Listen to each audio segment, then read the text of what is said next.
It sounds like the monarchy will be shifting in a slightly different direction. I think it's safe to say that change is on my agenda. Change for good. And I embrace that and I enjoy that change. I don't fear it. Something significant has been happening inside the British royal family, and it has been unfolding quietly, without headlines, without press conferences, and without any of the public drama that usually surrounds major shifts in the monarchy. Atmosphere. I mean, I did find it harrowing. I mean, What we are looking at is a gradual but deliberate transfer of power, one that has left Queen Camilla in a position that very few people saw coming, and one that traces back directly to a set of decisions made by Prince William over the past couple of years. To understand what has actually changed, you need to go back to September 2022. When Queen Elizabeth II passed away, the royal family entered a period of transition that was always going to be complicated. King Charles III took the throne. William became the Prince of Wales and inherited the Duchy of Cornwall, one of the oldest and most financially powerful private estates in the entire country. Camilla, meanwhile, stepped into the role of queen, something that had itself been uncertain for many years. In fact, it was only in the final months of her life that Queen Elizabeth publicly stated it was her sincere wish that Camilla would take on the title of Queen Consort when the time came. That endorsement carried enormous weight, and Camilla used it well. She settled into her position, she expanded her public profile, and she built up a working portfolio of over 90 charities under her patronage. From the outside, she looked established, secure, and untouchable. But that sense of security may have been built on something far less solid than anyone in her camp was willing to admit. The British monarchy is not just a ceremonial institution.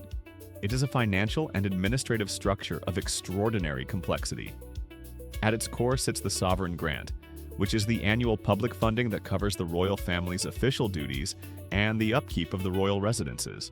For the financial year running from 2026 to 2027, that figure has been confirmed at £137.9 million.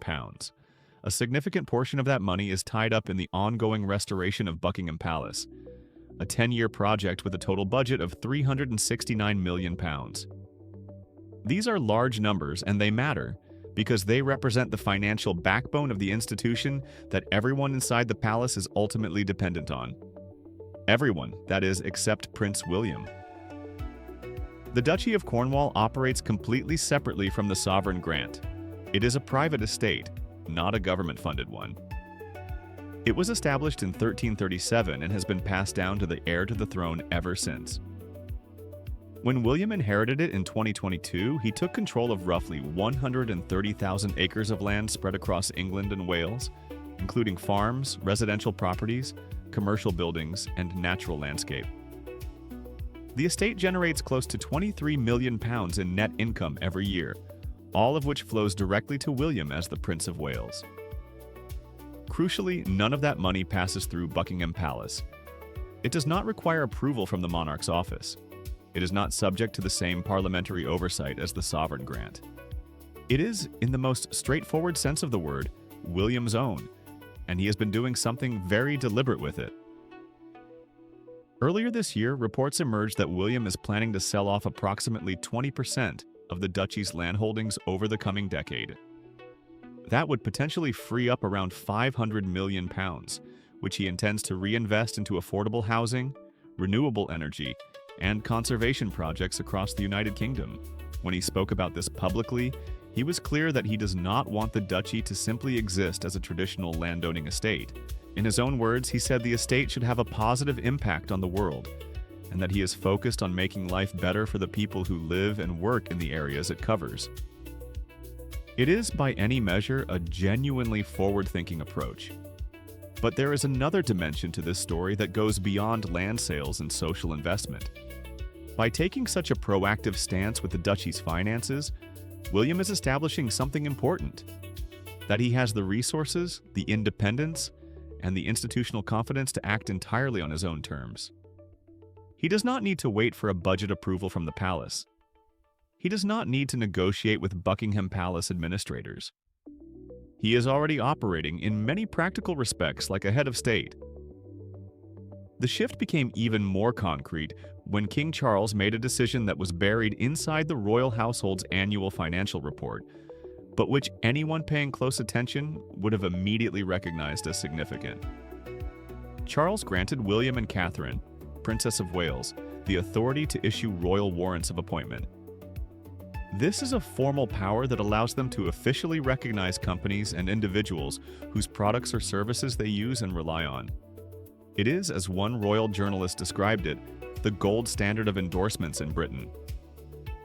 Businesses that receive a royal warrant can display the royal coat of arms on their packaging, their premises, and their advertising. It is a mark of quality and a stamp of royal approval that carries genuine commercial and reputational weight. What makes this particular decision so notable is how rarely it has been granted. King Charles received this power in 1980 when he was Prince of Wales. Princess Diana, despite being married to him for a decade, never received it. For more than 100 years, no Princess of Wales held this authority. Catherine is now the first to do so in over a century. The practical effect is that William and Catherine are now operating a parallel system of royal endorsement that sits independently of the one controlled by King Charles and Queen Camilla. Companies seeking the highest level of royal approval now have two routes available to them, one running through Buckingham Palace and one running through Kensington Palace. And given the extraordinary public profile that Catherine in particular commands, the expectation among royal observers is that the Kensington route will quickly become the more sought after of the two. This matters for Camilla in a very direct way. Her position as queen has given her influence, but that influence has always been tied to her closeness to the king. She does not have an independent financial estate. She does not have a separate warrant-granting authority. Her activities are funded from the sovereign grant, meaning they are ultimately dependent on the same public money that funds the rest of the palace operation. When William and Catherine began building their own independent institutional infrastructure, piece by piece, they were not just expanding their own power. They were quietly demonstrating that the future of the monarchy does not run through Camilla. There are also longer-term questions about what happens to Camilla's position when Charles is no longer king.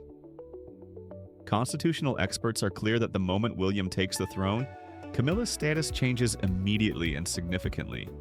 She would move from being queen to being the Queen Dowager, a title that carries no constitutional role and no formal powers. She would have no official part in the running of the institution. Her place of residence, her staff, and her public role would all become subject to decisions made by the new king. The arrangements that Charles has reportedly put in place to protect her lifestyle and her position after his death would then need to hold up against whatever William chose to prioritize. And what William is choosing to prioritize is becoming increasingly clear. He is building an institution around himself and Catherine that is financially self-sufficient, legally independent, and structurally positioned to outlast the current reign in a strong and stable form. The royal warrant authority, the duchy reforms, the restructuring of how influence flows through the palace machinery, all of it points in the same direction. This is a man preparing to run a very different kind of monarchy from the one he is about to inherit. Where that leaves Camilla is a question that does not yet have a clean public answer. She remains queen. She continues to carry out her duties. She appears at public engagements, supports her charities, and stands beside Charles at official occasions. But the foundations of her long-term influence are looking considerably less certain than they did just a few years ago. The question worth sitting with is whether any of this was accidental. And given everything we have just looked at, the honest answer is almost certainly no. To understand where things stand now, you have to look at what happened in the spring of 2026 when William and Catherine stepped into their new roles as grantors of royal warrants. This was not a symbolic gesture. Before this moment, the only two people in the entire royal family with the authority to issue royal warrants were King Charles and Queen Camilla. That was it. When the announcement was made in the summer of 2025 that King Charles was granting this authority to William and Catherine, it was significant precisely because of how exclusive the power had been.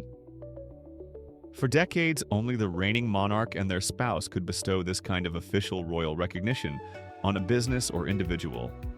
Now, for the first time, the heir to the throne and his wife were being brought into that circle.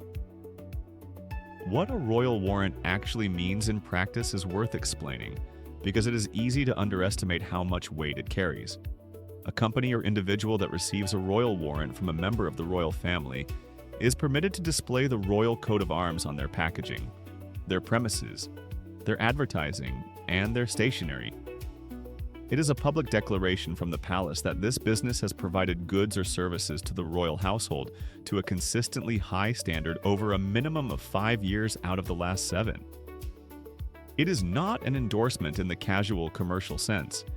It is an institutional stamp of quality and trust, and it has been one of the most coveted marks of recognition in British commerce for centuries. When Charles was Prince of Wales, he granted 159 royal warrants. King Charles and Queen Camilla together have since awarded the distinction to close to 600 companies and brands, including well-known names across retail, food, fashion, and the arts. The power to issue these warrants is, in short, a meaningful institutional tool. And now that tool belongs to William and Catherine as well. Catherine becoming a grantor of royal warrants is particularly notable from a historical perspective. The last Princess of Wales to hold this authority was Princess Mary of Teck, who granted warrants in 1910 before she became queen. Princess Diana, for all her influence over public life and her relationship with British fashion and culture, was never granted this power during her time as Princess of Wales. The fact that Catherine now holds it puts her in a very select category of royal women, and further underlines just how deliberately King Charles has been expanding the institutional authority of the next generation. But what does any of this have to do with Camilla? The answer is more direct than it might initially seem. Camilla's position within the monarchy has always rested on 2 things. The first is her personal relationship with King Charles. The second is her proximity to the center of royal institutional life. As queen, she shares in the formal apparatus of the crown. Her charitable work, her public engagements, her household, her staff, all of it is funded through the sovereign grant and tied to her status as the wife of the reigning monarch. She does not have a private financial estate the way William does with the Duchy of Cornwall. She does not have an independent institutional power base that exists separate from the palace machinery. Her authority is, in the most straightforward sense, borrowed from her position beside Charles. That is what makes the current situation so structurally significant. Every new formal power granted to William and Catherine is a power that operates independently of Camilla and independently of Buckingham Palace. The royal warrant authority creates a parallel system of royal endorsement that businesses can access through Kensington Palace. The Duchy of Cornwall provides William with a private income of close to £23 million a year that requires no approval from the monarch's office. These are not just symbols of a coming transition. They are active, functional tools that William and Catherine are already using right now, while Charles is still king. And there is another dimension to this that tends to get overlooked. Camilla's activities, unlike William's, are funded from the sovereign grant. According to official parliamentary research into the grant structure, Camilla does not receive a separate personal annuity of her own. Everything she does in her public role is covered by the same pool of public money that funds the core operations of the monarchy. That is not a criticism of how things are arranged, it is simply the reality of her position. But it does mean that her financial footing within the institution is fundamentally different from William's. He has his own money. She does not. This distinction starts to matter enormously when you consider what happens to Camilla's position once Charles is no longer on the throne. Royal historians and constitutional experts are consistent on this point. The moment William becomes king, Camilla's title changes. She would move from being queen, a title that implies active status as the consort of the reigning monarch, to being Queen Dowager, a title that simply reflects the fact that she is the widow of the previous king. The last person to be styled Queen Dowager was Queen Adelaide, widow of King William IV, who used the title from 1837 until her death 12 years later. It is a title with almost no modern precedent, and it carries with it no constitutional role whatsoever. What that means in practice is that Camilla would have no formal place in the running of the institution. She would not sit in on discussions about royal policy. She would have no official say in how the monarchy's finances are managed or how its public image is shaped. Her household, her staff, and her living arrangements would all become subject to decisions made by the new king. The charities she has spent years building relationships with might continue to benefit from her involvement, but whether she would remain their patron would ultimately depend on what William decided was appropriate for the new reign. Interestingly, some royal observers have raised the question of whether Camilla would even want to remain prominent in public life if Charles were no longer on the throne. Friends of Camilla have spoken about the fact that she spent most of her adult life as a private person, well outside the spotlight, and that she has a real understanding of what that life looks and feels like. She owns a private home, Ray Mill House, where she spends a considerable amount of time away from official duties. There is a genuine possibility, some observers suggest, that she might choose to withdraw from public life rather than continue in a reduced and largely ceremonial capacity. But the important point is not what she might choose. It is that the choice, when that time comes, would not primarily be hers to make. It would fall to William. He would decide what role, if any, a Queen Dowager plays in the court of King William V. He would decide where she lives. He would decide whether her existing patronages transfer to Catherine or remain with her.